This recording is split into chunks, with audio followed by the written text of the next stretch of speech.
Hello everyone, welcome to the IS Hub, and here we have with us Krishna who has got All India rank 142. So Krishna, it's a great day for you. अभी कैसा हो रहा है आपको अपना list में नाम देख के? How you are feeling right now? सबसे पहले बहुत ज़्यादा शांति।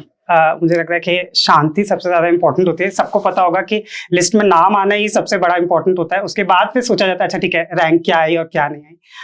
खुशी बहुत ज़्यादा होती है कि आप इतना जो कर रहे थे, चाहते थे कि अगर आप चाहते थे कि मतलब मैं अंदर जाऊं, एक तो आपने इतना हार्ड वर्क किया है तो उसका निकलता है कि ठीक है मुझे रिजल्ट दिख रहा है कि मैं अंदर हूँ। सेकंड, आपको पता चलता है कि नहीं मैं भी कुछ कर सकता हूँ, देयरफॉर मैं अंदर हूँ। और फिर एक लगता है कि ठीक है लाइफ एक मतलब आप एक बहुत बड़ी अपॉर्चुनिटी को जा रहे हो जहाँ पे देश के लिए आप कुछ कर सकते हो। बहुत इंपॉर्टेंट एक बहुत अच्छी फीलिंग आती है अंदर से कि ठीक है मैंने कुछ किया, जो सोचा था, एक ड्रीम था जो बहुत लोग देखते थे और फॉर्चुनेटली मैं उसको पूरा कर पाया हूँ। तो अंदर बहुत ज्यादा खुशी होती है और बहुत शांति होती है कि एक सुकून है। अब आजू बाजू सब चीज मुझे सुनाई दे रही है आराम से। इंडीड कृष्णा, बहुत बड़ी अपॉर्चुनिटी, बहुत बड़ी फीलिंग होती है ये। आप इसको वर्ड्स में कभी एक्सप्रेस नहीं कर पाओगे। बट आपका ये 5th अटेम्प्ट था। 4 अटेम्प्ट से आप फेल हो रहे थे, हर बार फेल होके फिर वहां पे 0 पे खड़े होना, वहां से फिर से पूरी प्रिपरेशन करना। So how did you cope up with that? उससे ओवरकम कैसे किया? एक 6 साढ़े 6 साल का लंबा जर्नी है आपका। So how did you cope up with that? Journey बहुत लंबी है, इसमें कोई नो डाउट। बहुत ज़्यादा। और ऐसा नहीं होता कि मतलब हमेशा आप अपबीट ही रहते हो, हमेशा एक्साइटेड ही रहते हो। बहुत सारे दिन पर डे आपको ऐसा लगेगा कि अब मैं छोड़ देता हूँ यार। I will tell you an example. इस पूरे 6 साल की जर्नी में मेरे सामने कोई सिंगल था, मेरा फ्रेंड कोर्ट रिलेशनशिप में गया, उसकी एंगेजमेंट हो गई, शादी हो गई, शादी भी ठीक है, उसके बाद फिर बच्चे हो गया, मुझे बेबी शावर में बुलाया गया, उसके बाद फिर वो अपनी फोटो खिंचवा के कि अब चाचा या ताऊ जी से मतलब बात कर लो। तो मतलब दिस हैपेंस। और मैं तब तक एक ही उसी कमरे में लाइब्रेरी में जाके हाफ पैंट में जाके पढ़ रहा था। तो ये चीज एक होती है। फिर सेकेंडली आप क्योंकि डेली बेसिस पे आप वही कर रहे हो, वही रूटीन कर रहे होते हो, तो एक मैकेनाइजेशन आ जाता है, आप मशीन बन जाते हो। मतलब ऐसा कई बार हुआ कि कोचिंग में संडे को छुट्टी होती थी और मैं तो भी पहुंच गया कोचिंग, क्योंकि मुझे ये पता ही नहीं चला कि आज संडे है, क्योंकि डेली बेसिस पे वही चीज हो रही थी। मतलब एक फर्स्ट ईयर में कोरोना के टाइम भी बहुत ज्यादा चैलेंजिंग था, क्योंकि और सबकी लाइफ में बहुत ज्यादा चेंज आए थे, लेकिन एक यूपीएससी के एस्पिरेंट में ज्यादा चेंज आते नहीं है, क्योंकि वो वैसे ही लोगों से बहुत कम बात करता है, अकेले रहता है, तो उतना ही हमें बस खाने का इशू था, बस अदरवाइज कुछ नहीं। तो उसमें ऐसा हो गया था कि इतने दिन तक आप बाहर नहीं निकले, तो ये हो गया था कि जब मैं बाहर निकला तो मुझे ऐसा लगा कि आजू बाजू की चीजें मेरे ऊपर गिर रही हैं। तो आपको बहुत ज्यादा इंपॉर्टेंट है कि आप उस पीयर ग्रुप में रहिए कि जहाँ पे लोग हों, और वो भी वही, क्योंकि सभी ऐसा नहीं होता कि मतलब जो भी सीरियस कैंडिडेट होता है सबके साथ ये चीज होती है कि वो उसको भी ये लगता है कि अरे आज मैं छोड़ दूं पढ़ाई और ये कर लूं। लेकिन अगर जब आपको पता चले कि नहीं अकेला मैं ही फील नहीं कर रहा हूँ, सामने वाला भी फील कर रहा होता है, तो उसमें ये चीज करनी चाहिए। सेकेंडली आपको अपने फिजिकल हेल्थ पे बहुत ज्यादा ध्यान होता है, क्योंकि अगर आपकी पढ़ाई, क्योंकि ये गिल्ट बहुत ज्यादा आ जाती है, क्योंकि आप हर चीज में कर सकते हो, ठीक है एक दिन मैंने नहीं पढ़ा तो आप दूसरे दिन डबल पढ़ सकते हो, लेकिन अगर आपकी बीमार हो गए, आप फिजिकली स्ट्रांग नहीं हो, तो बहुत बड़ा इशू हो जाता है। तो मैं एक एग्जांपल दूंगा। मैं पटेल नगर से करोल बाग, इवन पटेल नगर में भी, मैं पटेल नगर में रहता हूँ, तो पटेल नगर में भी मुझे क्या कहते हैं क्वेश्चन पेपर्स अवेलेबल थे, लेकिन तो भी मैं पटेल नगर से चलकर करोल बाग आता था सिर्फ क्वेश्चन पेपर खरीदने। और सारे क्वेश्चन पेपर भी नहीं खरीदता था, 2 या 3 खरीदता था, उनको जाता था, फिर उनको लगाता था, फिर वापस आता, जस्ट कि मैं वहां तक यहाँ से यहाँ चलूं, आऊं, लोगों को देखूं क्या कॉम्पिटिशन चल रहा है क्या नहीं चल रहा है। तो ये सब चीजें होती हैं। तो ऐसे ही होते थे धीरे धीरे करके। बिल्कुल बिल्कुल। जब हम कुछ किसी चीज की प्रिपरेशन कर रहे होते हैं, हम बिल्कुल फर्स्ट पे 0 पे खड़े होते हैं और सक्सीड नहीं हो पाते जब तक, तो वहीं 0 ही होता है हमारे पास। बट फ्रेंड्स की शादी जब हो रही होती है तो दैट फील्स रियली डिसअपॉइंटिंग उस टाइम पे। No issues. So what was the difference which made you got selected? पिछले 4 बार का फेलियर, इस बार सिलेक्शन, तो आपको लगता होगा ना कि कोई डिफरेंस होगा यार, पिछले 4 बार मैं ये गलतियां कर रहा था, इस बार मैंने इन गलतियों को सही किया तो सिलेक्शन मिला मुझे। So what was that difference? Difference है। मैं आपको एक एक सब्जेक्ट करके बताता हूँ। सपोज आप जब एथिक्स की बात करते हैं, तो एथिक्स इतना ज़्यादा ट्रबलिंग सब्जेक्ट है कि एज ए इंजीनियर मुझे समझना बहुत मुश्किल हो जाता है, क्योंकि उसमें कहा जाता है कि आर्ट्स वाले स्टूडेंट्स ज़्यादा समझ पाते हैं कि आप उसमें यूटिलिटेरियन डाल दीजिए, फिलोसफीज डाल दीजिए, ये कर दीजिए। जब आप किसी से पढ़ने जाओ तो नहीं, आप अंदर से लिखिए, अंदर वाली भावना आनी चाहिए, वो लिख दो उसमें, तो आपको मार्क्स आ जाते हैं। तो अब अंदर से तो भावना कहाँ से आ रही है, वो आ भी रही है, तो फिर मैं लिखूँ कैसे, तो वो गलत गड़बड़ हो रहा था। तो एथिक्स में मैंने क्या किया, अगर आप यूट्यूब चलाते हैं तो यूट्यूब पे जाके आप पीयूष सर की वीडियोस देखिए, तो आपको समझ में आएगा। एज ए इंजीनियर मुझे समझ में आया, क्योंकि शायद उनका बैकग्राउंड भी इंजीनियर है, तो इस वजह से मुझे ये समझ में आता है कि कैसे एक स्ट्रक्चर वे में लिखते हैं, कैसे आपको पॉइंट लिखना है, क्वेश्चन क्या पूछना चाह रहा है और इस वजह से मुझे क्या उसमें आंसर देना है। तो एक ये चीज हो जाती है। सेकेंडली बहुत प्रैक्टिस जरूरत होती है। तो एक प्रोग्राम था MMP पीयूष सर का, तो उसमें हर अल्टरनेटिव डेज पे आपको हमें क्वेश्चंस मिलते थे और उसको हमें करना होता था, 1 घंटे के अंदर करना होता था उसे। और तो उससे एक तो टाइम का हमें पता चल जाता था और कैसी क्वालिटी लिखनी है, और उसके बाद उस पर डिस्कशन होता था। तो उससे मेरे पास पहले से ही जब मैं एक्चुअल पेपर लिख रहा होता था तो बहुत सारा डेटा है, मुझे पता है कि कैसे लिखना है, तो एक ये प्रैक्टिस हो जाती थी।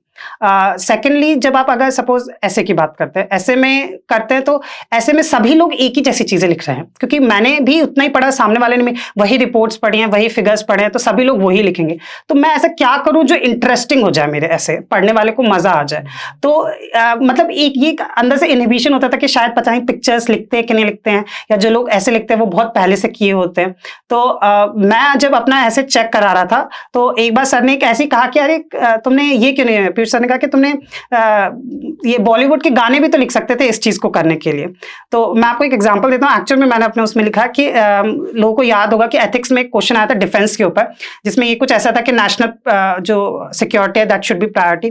तो मेरा जो आंसर था वो स्टार्ट था कि मैं रहूं ना रहूं मेरा देश रहना चाहिए, गुलजार साहब ने लिखा है।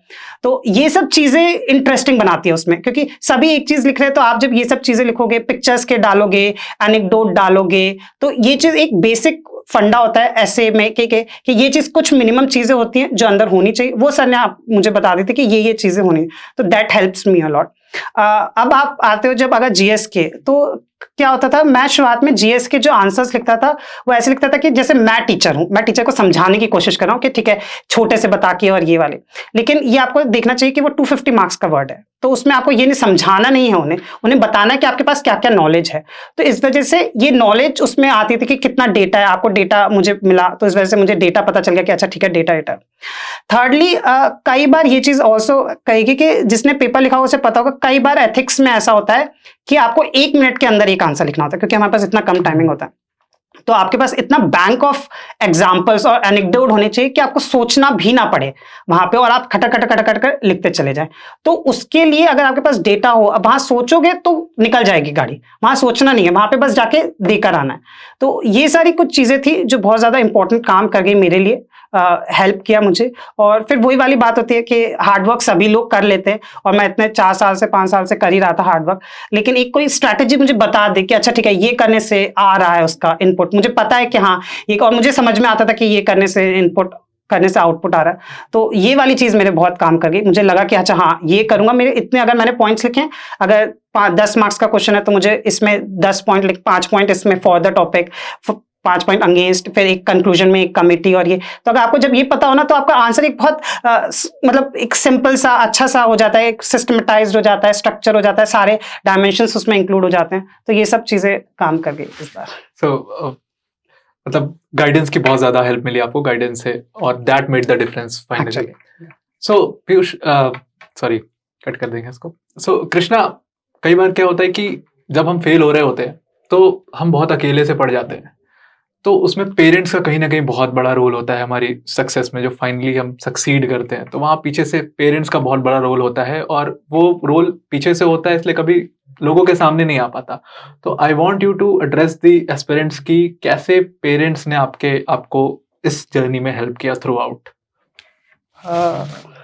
पेरेंट्स फैमिली बहुत इंपॉर्टेंट होती है इस टाइम पे, क्योंकि ये एक ऐसी जर्नी होती है, आप थोड़े से आइसोलेटेड होते हो, और इस वजह से जो पहले आपके फ्रेंड्स होते थे या तो उन्हीं को वो फ्रेंड्स हो सकते हैं जो आपकी इस जर्नी में हो, तो अदरवाइज और वो जो लोग दूसरे फ्रेंड्स होते हैं वो शायद इतना समझ नहीं पाते कि आप उनको फोन नहीं कर रहे हो 2-2 3-3 महीने, तो क्या होगा।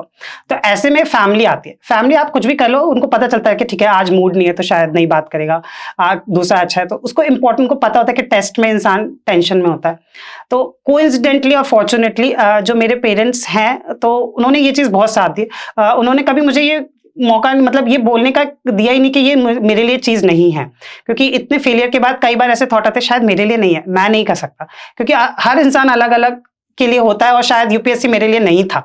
तो लेकिन फिर मेरे पेरेंट्स ने कहा कि नहीं, क्यों नहीं हो सकता, मतलब तो और सारे एग्जाम निकले तो ये भी निकलेगा, तुम्हें ऐसा क्यों लगता है, क्या चाहिए तुम्हें, हम तो सब कुछ दे रहे हैं, आराम से करो, तुम्हें पढ़ना है ना, बस पढ़ो।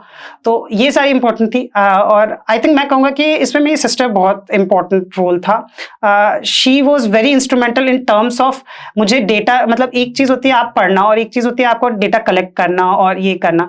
तो she was doing the all the logistics for me कि कहाँ कौन सी कोचिंग का अच्छा है, कहाँ से आप वीडियोस देख सकते हो, कहाँ से आप इम्प्रूव कर सकते हो। तो ये सारी she did and I think if success में मेरा है तो फिर मैं बोलूंगा कि हाँ, हार्डवर्क तो मैंने किया है, ऐसी बात नहीं है, हार्डवर्क मेरा ही है, लेकिन इसके साथ ये जो जर्नी है यूपीएससी की, उसमें पेरेंट्स और आपकी फैमिली भी वही जर्नी कर रही होती है, वो भी यूपीएससी जितनी प्रिपरेशन ही कर रहे होते हैं। और आज आप अगर पूछोगे तो उनको भी पता होता है कि कितने सब्जेक्ट होते हैं, क्या उसका सिलेबस होता है, सब कुछ पता होता है। तो हाँ, ये मैं कहूँगा कि ये मेरी एक जर्नी थी 6 साल की, और उतनी मेरे पेरेंट्स की भी और मेरी फैमिली की भी जर्नी रही। और जितना आज मैं खुश हूँ, मुझे लगता है उससे बहुत ज़्यादा गुना वो लोग खुश होंगे, क्योंकि मुझे देखकर तो खुश होते ही हैं। और बस यही है कि बहुत ज़्यादा, मतलब अकेला एक इंसान शायद नहीं कर पाता, लेकिन इट्स टेक्स अ विलेज, और उस विलेज में आपकी फैमिली होना बहुत ज़्यादा इंपॉर्टेंट है। सो कृष्णा, जैसा कि आपने कहा कि जितना खुश आप हो और जो जर्नी आप ट्रेवल कर रहे होते हो, तो वो आपके साथ आपके पेरेंट्स भी ट्रेवल कर रहे होते हैं, प्लस आपके मेंटोर्स भी ट्रेवल कर रहे होते हैं। तो जितना खुश अभी आप हो, उतना ही खुश दी IAS हब फैमिली भी है अभी आपके लिए। So I think that's all for today's interview. Thank you so much.